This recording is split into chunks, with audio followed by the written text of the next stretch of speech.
और इतना क्रेजीनेस है. एंड दिस जो ये मंगलो मिशन है, ये this is a creation of his imagination. वो इमेजिन करते कि मंगल पे जाके कुछ करेंगे, जो भी है ना. तो मंगल का भगवान बनना चाहते वो. That is the tag line kind. So इनका ऐसा है कि इनके पास जैसे हम कुछ एक बड़ा काम करने जाते हैं ना, तो सब लोग रोकते, तो इनको भी रोकते. But because of his madness and because of his craziness, because of his wildness, he doesn't stop, and he sets out for something which is almost unachievable, but through the film he somehow tries to get things going, मतलब for him.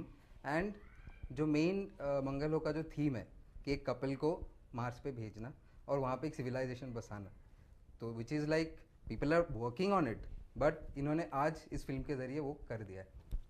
Sir आपसे मेरा सवाल है, जैसे इन्होंने कहा कि north Indian शख्सियत होगी आपकी, वहाँ से आप ताल्लुक़ रखते हुए दिखाए जाएंगे, क्या खास डिटेल, क्या खास उसके लिए आपकी स्ट्रेटेजी रहेगी? क्या आप, क्योंकि यकीनन विक्की डॉनर का जो डॉक्टर है और मंगलो का साइंटिस्ट है, उसमें दोनों में फ़र्क होना चाहिए, हालांकि दोनों नॉर्थ इंडियन हैं, एक पंजाबी मीडियो से और दूसरा जो आप किरदार निभाने वाले हैं. क्या खास आपने चीज़ें सोच रखी हैं कि इस तरह का कुछ फील होगा या इस तरह का अंदाज होगा बात करने का, कुछ आपने? एक मैं ऐड करना चाहता हूँ, ये जो साइंटिस्ट है इनका नाम भी बहुत खास है, तो नाम रिवील मत करना.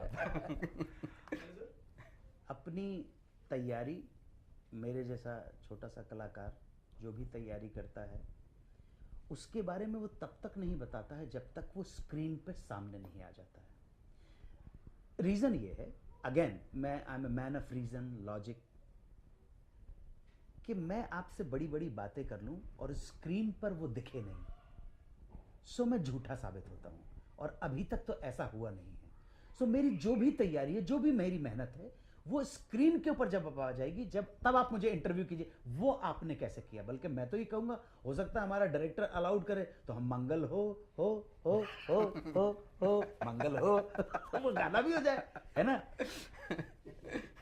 H2O को लेके एक गाना क्रिएट किया जा सकता है, H2O ओ ओ. सो अगर इस तरह की सिचुएशन निकली, कहीं गाने की सिचुएशन निकली, तो हम जो केमिस्ट्री के टर्म्स हैं, H2O होता है हाइड्रोजन ऑक्साइड, मतलब पानी को बोलते हैं. H2SO4 सल्फ्यूरिक एसिड होता है. हाइड्रोक्लोरिक एसिड को HCl बोलते हैं, है ना. नमक जो है NaCl होता है. तो हम इन सारी चीजों को लेके, हो सकता है इसके दिमाग में अगर आ जाए प्रति, हम एक गाना क्रिएट कर दे जो अपने आप में इंटरेस्टिंग भी हो सकता है, यूनिक भी हो सकता है, यूनिक भी हो सकता है. उसमें क्या हुआ, नाइट्रोजन है, ऑक्सीजन है, यही है ना सारी की. मस्टर्ड गैस है, फास्टीन गैस है, ये सब पढ़ते रहे, तो एक नई चीज सामने आ रही है. वो इट ऑल डिपेंड्स कि हम उसके जो एवोल्यूशन का प्रोसेस है उसको कहां पे ले जाते हैं. सो अभी कुछ कह पाना will be too early and too immature to say कि मैंने ये सोचा है, मैं वो करूंगा. अभी हम दोनों जब कैमरे के सामने जाएंगे, जब हमारी रिहर्सल्स होंगी, हम वर्कशॉप करेंगे, तो हमें ग्रो करने का टाइम मिलेगा.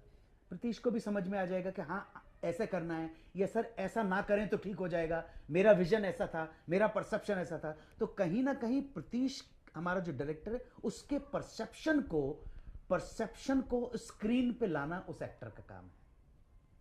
आखिरी सवाल मेरा आपसे जी, फिर ज्यादा चाहूंगा अनु सर, क्योंकि किरदार आपका बहुत इंपॉर्टेंट है, सेंट्रल कैरेक्टर है, मुख्य, मैं समझता हूँ, मुझे लगता है कि पूरा का पूरा केंद्र ही वही है फिल्म को. सीनियर एक्टर मैं हूं शायद फिल्म में. अब ये दूसरे एक्टर्स कौन कौन से होते हैं, जिस तरह की स्क्रिप्ट मैंने पढ़ी है उसमें तो बाकी सब यंगस्टर्स ही होंगे जी. कहीं ना कहीं आपको इस बात का एहसास है, कहीं ना कहीं as an individual, as an actor, as an artist, आपकी जिम्मेदारी ज्यादा हो जाती है, क्योंकि पूरी कहानी को आगे लेके चलना, कपल को मंगल में पहुंचाना है, वो बात अलग है, लेकिन पूरा का पूरा दारोमदार आप ही कंधों पे.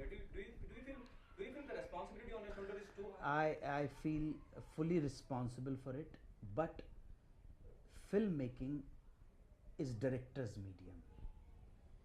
मैं डायरेक्टर के फ्रेम से, कैमरामैन के लेंस के मैग्निफिकेशन से और राइटर के इंटरप्रिटेशन से बाहर नहीं जा सकता.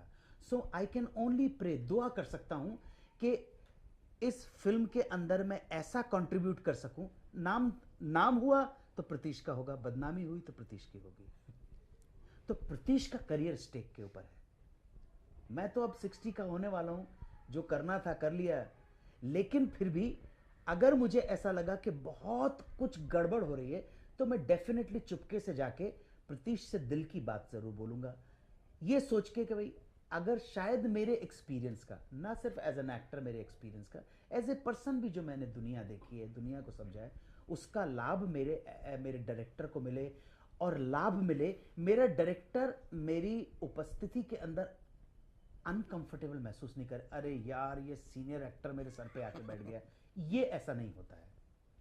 ओके, कब तक फिल्म को फ्लोर पे ले जा रहे हैं जी जानना चाहूँगा। अभी नेक्स्ट शेड्यूल हमारा 15 दिन के अंदर ही है, तो अनु जी का शेड्यूल जो लगेगा अभी अगस्त में है। Thank you. Thank you.